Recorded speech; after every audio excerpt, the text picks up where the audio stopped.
আজকের একটা নতুন রেসিপি নিয়ে দুর্দান্ত রেসিপি। নাম হচ্ছে আজকে আলু পটল দিয়ে পনির তরকারি। পনির তরকারিটা আমি কিভাবে বানাবো দেখিয়ে দেবো। তারপরে আমার কি কি লাগছে আমি সব মশলা এক এক করে দেখাচ্ছি। প্রথমে আমি পনিরটা দেখাচ্ছি। 300 গ্রাম পনির নিয়েছি এখানে। আমি পনিরটা এইভাবে কেটে নিয়েছি, এরকমভাবে পিস করেছি। এরপর আমার লাগছে এখানে আমি নিয়েছি আলু পটল। আমি এখানে আলুটা এইভাবে সাইজ করে কেটে নিয়ে লবণ হলুদ মাখিয়ে নিয়েছি। পটলটা আমি এরকমভাবে কেটে লবণ হলুদ মাখিয়ে নিয়েছি। পটলটা এই যে ভেতরে একটু এরকম মধ্যে দিয়ে কেটে দিয়েছি যাতে মশলাটা ঢুকে। এরপর নিয়েছি এখানে আমি ঘি, আদা, কাঁচা লঙ্কা, গরম মশলা, 2টো শুকনো লঙ্কা, তেজপাতা 2টো, টমেটো কুচি, ধনে পাতা কুচি, কাশ্মীর লাল লঙ্কার গুঁড়ো, হলুদ, পোস্ত, জিরে, লবণ, চিনি। এবার দেখা যাক রান্নাটা আমি কীভাবে বানাবো। টমেটো, কাঁচা লঙ্কা, আদা, জিরে, পোস্ত আমি এই কটা এখন পেস্ট করে নিয়ে আসছি। যে মশলাটা আমার পেস্ট করে নিয়ে চলে এসেছি। আমি ওভেনটা ধরিয়ে কড়াইটা বসিয়ে দিয়েছি। আজকে রান্নাটা আমি করবো কাশিদানির সর্ষের সরণির তেল দিয়ে। এবার ফ্রাই প্যানে আমি অল্প করে তেল দিয়ে দিলাম।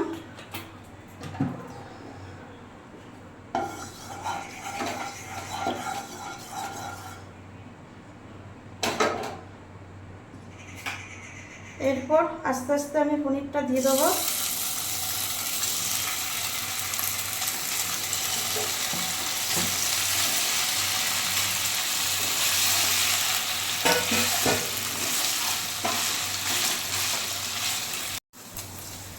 পনিরটা আমার ভাজা হয়ে গেছে, আর বেশি ভাজবো না।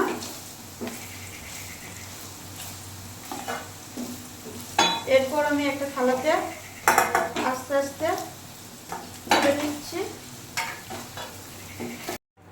পনির ভাজার কড়াইয়ে আমি পটলটা ভেজে নেব। প্রথমে আগে পটলটা ভাজবো।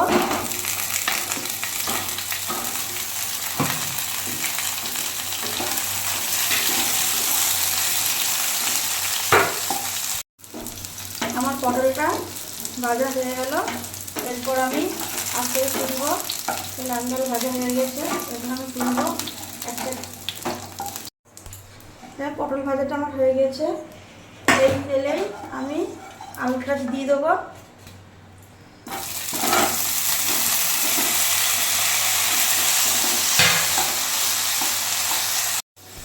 আলুটা আমার ভাজা হয়ে গেছে। এই যে পটল ভাজা থালাটাই আমি আলুটা তুলে নিচ্ছি আস্তে আস্তে।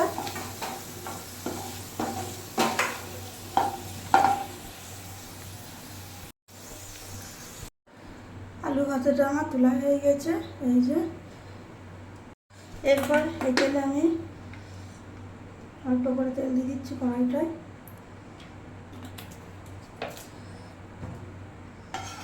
তেলটা গরম হয়ে গেছে। এবার সামনে আমি 2টো শুকনো লঙ্কা ফোড়ন দিয়ে দিচ্ছি, আর 2টো তেজপাতা ভালোভাবে নেড়ে চেড়ে নিয়ে এবার ফোড়নটা দিয়ে দিলাম। জিরে ফোড়নটা আমার হয়ে গেছে। এই যে পেস্ট করে দিয়েছিলাম মশলাটা এখন আমি দিয়ে দেবো।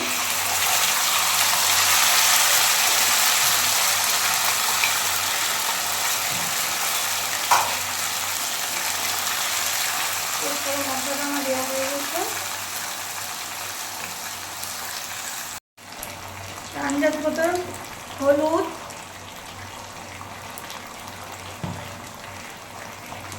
আন্দাজ মতো লবণ,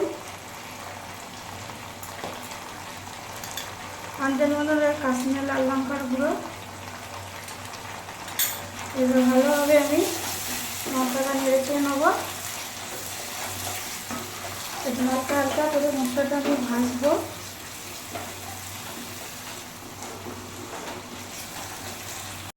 মশলাটা আমি হালকা করে একটু কষিয়ে নিলাম আগে। এরপর আমি আলু ভাজা পটল ভাজাটা দিয়ে দেবো,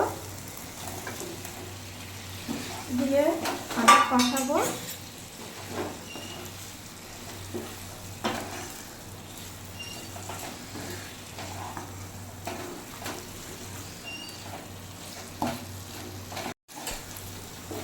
আলু পটল দিয়ে আমার মশলাটা ভালোভাবে কষানো হয়ে গেছে।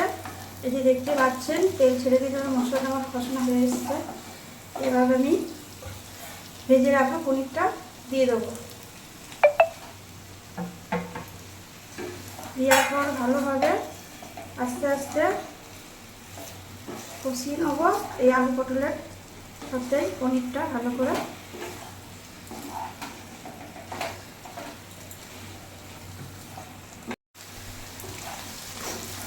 আমার মশলাটা দিয়ে আলু তরকারিতে পনিরটা কষানো হয়ে গেল মশলার মধ্যে দিয়ে। এরপর আমি উষ্ণ একটু গরম জল দিয়ে দেবো অল্প করে, অল্প করে দিয়ে নিলাম।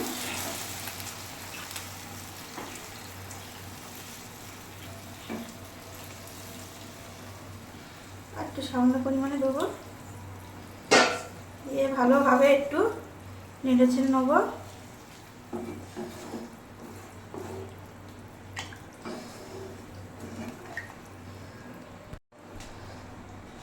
এরপর আমি ঢাকনা দিয়ে দেবো, দিয়ে 5 মিনিট পর আমি চলে আসছি।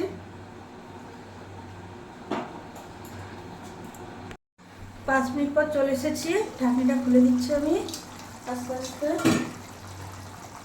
এবার 5 মিনিট পর আসার পর এই যে আমি গরম মশলাটা লিখেছিলাম আগে প্রথমেই, এই গরম মশলাটা এখন আমি দিয়ে দেবো। ভালোভাবে একটু নাড়াচাড়া দিয়ে নেব।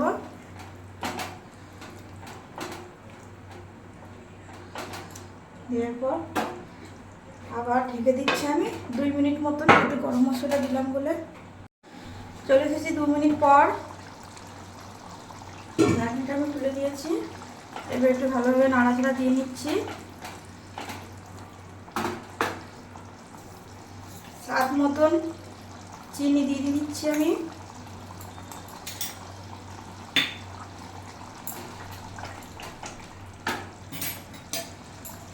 এবার গা ঘি দিয়ে দিচ্ছি আমি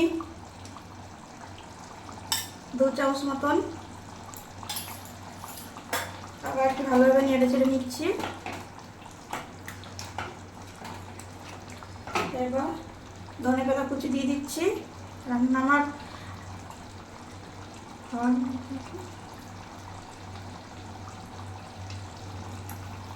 ভালোভাবে একটু নেড়ে চেড়ে দেবো।